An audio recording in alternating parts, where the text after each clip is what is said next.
Hello, it's me Gopu ചിങ്കുവിലെ പുതിയൊരു വീഡിയോയിലേക്ക് എല്ലാവർക്കും സ്വാഗതം. അപ്പം നമ്മുടെ നവരാത്രിയുടെ 4ാമത്തെ ദിവസമാണല്ലേ. നവരാത്രിയിലെ 1ാം ദിവസം നമ്മൾ ആരാധിക്കുന്നത് ശൈലപുത്രിയെയും, 2ാം ദിവസം ആരാധിക്കുന്നത് ബ്രഹ്മചാരിണിയെയും, 3ാം ദിവസം ആരാധിക്കുന്നത് ചന്ദ്രകാന്ത ദേവിയെയും, 4ാം ദിവസം ആരാധിക്കുന്നത് മാ കുഷ്മാണ്ഡ ദേവിയെയുമാണ്. അപ്പോൾ നമ്മൾ നവരാത്രിയുടെ കഴിഞ്ഞ 3 ദിവസത്തെ ദേവിമാരുടെ കഥകളും ഐതിഹ്യങ്ങളും എല്ലാം ഓൾറെഡി വീഡിയോസ് അപ്ലോഡഡാണ്. അപ്പോൾ ആ വീഡിയോസ് കാണാത്തവർ ആ വീഡിയോ കണ്ടിട്ട് ഈ വീഡിയോ കാണാൻ വരിക കേട്ടോ. അപ്പോൾ ഞങ്ങളുടെ ഈ ചാനൽ ആദ്യമായി കാണുന്നവർ മറക്കാതെ ചാനൽ ഒന്ന് സബ്സ്ക്രൈബ് ചെയ്യുക. ഞങ്ങളുടെ ഈ വീഡിയോസ് ഇഷ്ടപ്പെടുവാണെങ്കിൽ ലൈക്ക് ചെയ്യുക, ഷെയർ ചെയ്യുക, കമൻറ്റ് ചെയ്യുക. അപ്പോൾ നമുക്ക് നവരാത്രി വിശേഷങ്ങളിലേക്ക് പോകാം. അപ്പോൾ നവരാത്രിയിലെ 4ാമത്തെ ദിവസം വളരെ വിശേഷപ്പെട്ട ദിവസമാണ് കേട്ടോ. അപ്പോൾ നവരാത്രിയുടെ 4ാമത്തെ ദിവസം നമ്മൾ ആരാധിക്കുന്നത് മാ കുഷ്മാണ്ഡ ദേവിയാണ്, അതായത് ദുർഗാദേവിയുടെ മറ്റൊരു രൂപം.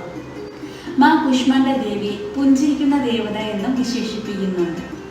ആദിയിൽ പ്രപഞ്ചം ശൂന്യമായിരുന്നു, കൂരിരുട്ടായിരുന്നു. മാ കുഷ്മാണ്ഡ ദേവി തൻ്റെ ഊർജം ഉപയോഗിച്ചാണ് ഈ ഒരു പ്രപഞ്ചം സൃഷ്ടിച്ചത്. ആ പ്രപഞ്ചത്തിലാണ് നാം ഇന്ന് ജീവിക്കുന്നത്. പ്രപഞ്ചം സൃഷ്ടിച്ചതിന് ശേഷം മാ കുഷ്മാണ്ഡ ദേവി തൻ്റെ ഇടത് കണ്ണിൽ നിന്നും മഹാകാളിയെയും, തൻ്റെ വലത് കണ്ണിൽ നിന്നും സരസ്വതി ദേവിയെയും, തൻ്റെ തൃക്കണ്ണിൽ നിന്നും മഹാലക്ഷ്മിയെയും സൃഷ്ടിച്ചു. കൂടാതെ ബ്രഹ്മ, വിഷ്ണു, മഹേശ്വരന്മാരെയും സൃഷ്ടിച്ചു. സൂര്യന്റെ മധ്യഭാഗത്തായിട്ടാണ് മാ കുഷ്മാണ്ഡ ദേവി വസിക്കുന്നത്. സൂര്യന് ദിശ നൽകുന്നത് മാ കുഷ്മാണ്ഡ ദേവിയാണെന്നാണ് വിശ്വസിക്കുന്നത്.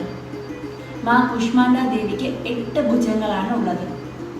ഓരോ കൈകളിലും ഓരോ വസ്തുക്കളാണ് ധരിച്ചിരിക്കുന്നത്. ഒരു കൈയിൽ കമണ്ടലു, ഒരു കൈയിൽ അമ്പ്, ഒരു കൈയിൽ വില്ല്, ഒരു കൈയിൽ താമര, മറ്റേ കൈയിൽ ഗദ, ഒന്നിൽ ചക്രം, മറ്റൊന്നിൽ അമൃതകുംഭം. അഷ്ടസിദ്ധികളും നവനിധികളും പ്രദാനം ചെയ്യാൻ കഴിവുള്ള ജപമാലയാണ് 8ാമത്തെ കരത്തിൽ ധരിച്ചിരിക്കുന്നത്. മാ കുഷ്മാണ്ഡ ദേവിയുടെ വാഹനം സിംഹമാണ്. മാ കുഷ്മാണ്ഡ ദേവിയുടെ പുഞ്ചിരിയുടെ പ്രകാശത്തിലാണ് ഈ ഒരു പ്രപഞ്ചം സൃഷ്ടിക്കപ്പെട്ടതെന്നാണ് വിശ്വസിക്കുന്നത്. പ്രപഞ്ചത്തിലെ സകല ജീവചരാചരങ്ങളിലും മാ കുഷ്മാണ്ഡ ദേവിയുടെ ഒരു സാന്നിധ്യം ഉണ്ടെന്നാണ് വിശ്വാസം. നവരാത്രിയുടെ 4ാം ദിവസം മാ കുഷ്മാണ്ഡ ദേവിയെ പ്രാർത്ഥിക്കുന്നതിലൂടെ ഭക്തർക്ക് ധൈര്യവും സമൃദ്ധിയും ഒക്കെ ലഭ്യമാകുന്നു എന്നാണ് വിശ്വാസം. തന്റെ ഭക്തരുടെ കഷ്ടതകളും ദുഃഖങ്ങളും എല്ലാ തടസ്സങ്ങളും ദൂരീകരിക്കുന്നത് മാ കുഷ്മാണ്ഡ ദേവിയാണെന്നാണ് വിശ്വാസം. അപ്പോൾ മാ കുഷ്മാണ്ഡ ദേവിയുടെ കഥ എല്ലാവർക്കും ഇഷ്ടപ്പെട്ടെന്ന് വിചാരിക്കുന്നു. ഈ കഥ എത്ര പേർക്ക് അറിയാവുന്നുണ്ടായിരുന്നെങ്കിൽ കമൻറ്റ് ചെയ്യണം കേട്ടോ. അപ്പോൾ ഇത്രയേ ഉള്ളൂ നമ്മുടെ മാ കുഷ്മാണ്ഡ ദേവിയുടെ കഥ. അടുത്ത ദേവിയുടെ കഥയുമായി നാളെ കാണാം.